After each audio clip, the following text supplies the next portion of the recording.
Okay, this video is going to be about surface area of both prisms and cylinders. On this first page I have two prisms.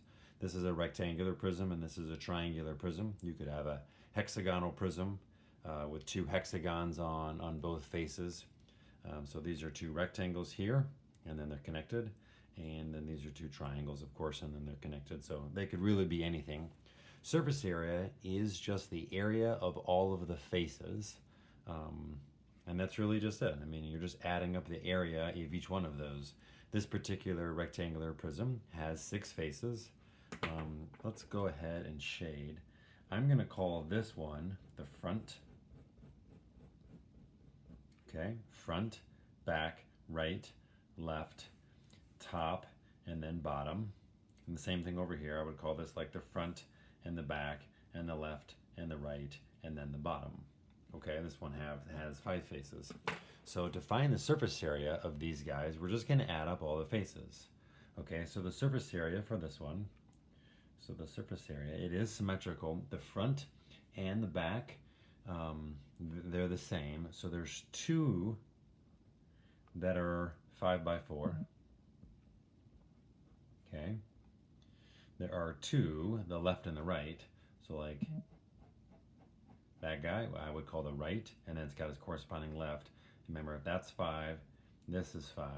So this is a 5 by 10 rectangle. So there are 2 5 by 10 rectangles. And then the top, let's see if I can find a different color. We'll do maybe red. The top guy, that guy, that is a 4 by 10. So there's the top and the bottom that are 4 by 10. Okay. So then this is 20, and then that's 40 total. This is 50, so make that 100. That's 40, and make that 80, and we add all those up, and we get 220, let's say, square inches of area. Okay, the surface area opposed to area. Area is for a 2-dimensional object like a rectangle or a triangle. Surface area is for a 3-dimensional object, and it's just the area of, the entire outside. If you were going to paint this, how much area would it be? So this rectangular prism is 220. Okay, let's go down here. This is a triangular prism, and it happens to be an isosceles triangular prism. I labeled that 5, 5, and 6, and I did do that conveniently because to find the area of this triangle, we want to find the height. But if we draw this, it takes this 6 and actually makes it 3 and 3, which we know the Pythagorean theorem then tells us 4. And that just kind of made it nice. But the surface area is still just the area of all the faces. Okay, so there are 2 triangles. Each triangle we know is 1/2 base. The base is 6 times the height is 4, and we did use the Pythagorean theorem to find that 4. Okay, then it's got the right side and the left side, and since both of these are 5, they're actually both 5 by 10 rectangles. So there are 2 5 by 10 rectangles, and then we have the bottom, which is a 6 by 10 rectangle. Okay, so 1/2, 6 times 4 is 12, 12 times 2 is of course just 24, 5 times 10 times 2 is 100, and then 60, and so we end up with like 184, let's say, square feet. Again, up here we have 6 faces, the front and the back, the left and the right, and the bottom and the top. This triangular prism, we have the front and the back, which are triangles. Triangles are 1/2 base times height. The height we found was 4. It has 2 sides in this case, and they are the same because this is an isosceles triangle. And then we have the bottom, which is 6 by 10. The surface area is just the area of all the faces, and we just add them up. Okay, so that's prisms, and now we can look at cylinders. Cylinders might be a little more difficult, and when you think about cylinders, it's got a top circle and a bottom circle. So the cylinder really has 2 circles plus what I like to call the wall. Okay, so if you take a cylinder and you cut it, so take this guy and cut it, and you unravel it, if you unravel this cylinder, so if you cut it, it would just look like this. This distance is still 10. And then what's this distance? You gotta think about that for a second. This distance is the circumference of that circle. We know that the circumference of a circle in the abstract is 2 pi r. And this is just a rectangle. So then if the radius here is 4, if you can't see that, that's a 4. So if the radius here is 4, that distance is 8 pi, which means this area is 80 pi. Okay? So the wall, when you unravel it, is a rectangle. It's got the height of the cylinder, and it's got the length of the circumference of the circle.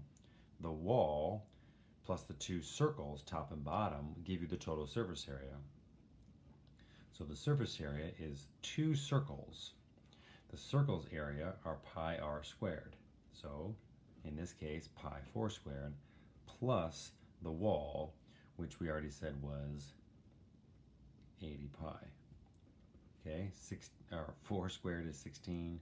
16 times 2 is 32 pi plus 80 pi is 112 pi. And again, that's square meters, we'll say. Okay. Now this guy, it's the same thing. I just oriented it a little different. It still has the top and the bottom. So it's got 2 circles that are each pi r squared plus the wall, the area of the wall. Again, in this case, if you unraveled it, it would kind of look like this, right? This distance is 20, and this distance is the circumference of the circle. The circumference of the circle is 2 pi r, which is 10 pi. 10 pi times 20 pi is 200 pi. So the wall is 200 pi. So then the surface area of this whole thing is 5 squared is 25. 25 times 2 is 50. So we have 50 pi plus 200 pi, and we get 250 pi, and let's say square inches, if these things are in inches. Okay, so we have the surface area of a cylinder is the top and the bottom and the wall. We have the surface area of a prism, which is just the area of all the faces. Okay, now I want to go back here and I want to say in the abstract. So if you looked up some formula, some people are going to say it's really just 2 times the length times the width plus 2 length times heights plus 2 widths times heights. And again, it's going to be 2 of each of the dimensions, the length and the width and the height, and the length and the height.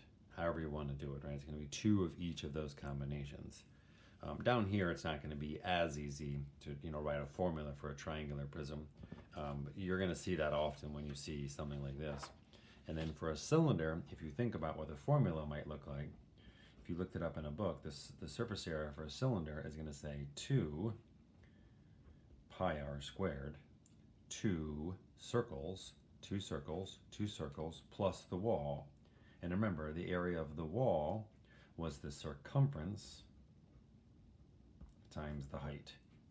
So if you look up in a formula sheet, you're definitely going to see this for the surface area of a cylinder, but all it is telling you what you already know. I have to take the top and the bottom, or in this case, this orientation left and right, which are the 2 circles, plus the wall. The wall is the circumference times the height when you unravel it, and that's what this is saying, the circumference times the height. Okay, so we have the surface area of cylinders, and we have surface area of prisms. They can be triangular prisms, they can be rectangular prisms. You could even have, I'll probably mess up this drawing, but you could have I hope this turns out okay, a hexagonal prism. So it looks something like this. It's not the greatest drawing, but I've definitely done worse. And you still have the front hexagon, the back hexagon, and then in this particular case, you'd have 6 of these guys. You'd have 6 rectangles connecting the two hexagonal faces. So this would be a hexagonal prism, and you would still say the surface area is just front, back, plus the 6 sides. And we, in the last unit, found out how to do the area of all those things. Okay, hopefully this video helps you get started on the surface area of prisms and cylinders.